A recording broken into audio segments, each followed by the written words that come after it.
Yan, isang magandang araw po sa inyong lahat mga boss. At medyo matagal-tagal na naman tayo hindi nakapag-upload ng video dahil busy ulit tayo. So ngayon ay mayroon tayong na-assign trabaho dito at ito po ay carrier.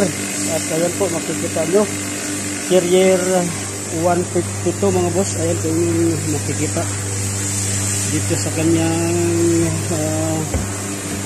side ng makina. Ayan po, carrier 150 yan.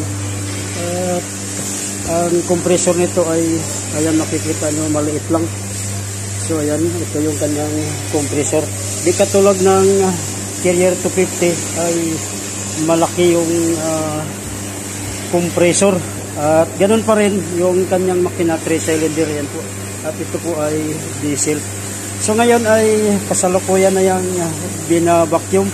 Ang problema nito ay mayroong leak yung kanyang valve core doon sa loob ng evaporator. Mayroon kasing isa pang valve core doon sa may evaporator at doon nagkaroon ng leak at ngayon ay napalitan na yun.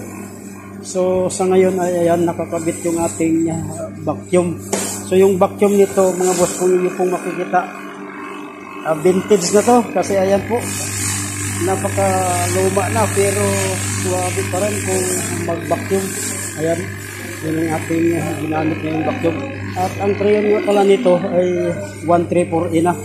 At hindi ito katulad ng carrier 250 na 404. Ito po ay 134E. Ayan po kung makikita.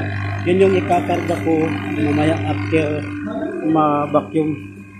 So, tuloy-tuloy lang po tayo sa ating mga konting kalaman na binahagi sa inyo mga boss. Patuloy niyo pa rin akong suportahan hanggang sa sunod pa nating mga gagawing video. At dito po ngayon ay sobrang init dahil po summer nga. Kaya aircon ang maraming concern dito. Sana nga itong carrier tayo naman po ay lahat ay ginagawa natin. Kahit anong klaseng sasakyan na ibigay sa atin ay kahit pa paano nagagawa ako. At salamat tayo sa Panginoong Diyos na binigyan tayo ng ganitong talento at kaya nating makipagsabayan kahit pa paano. Hindi naman tayo ganong expert pero kahit pa paano ay marami po tayong magagawa at kalamang maibahagi. So ayun po, hanggang dito na lang muna at maraming salamat ulit sa patuloy niyong suporta at panonood hanggang sa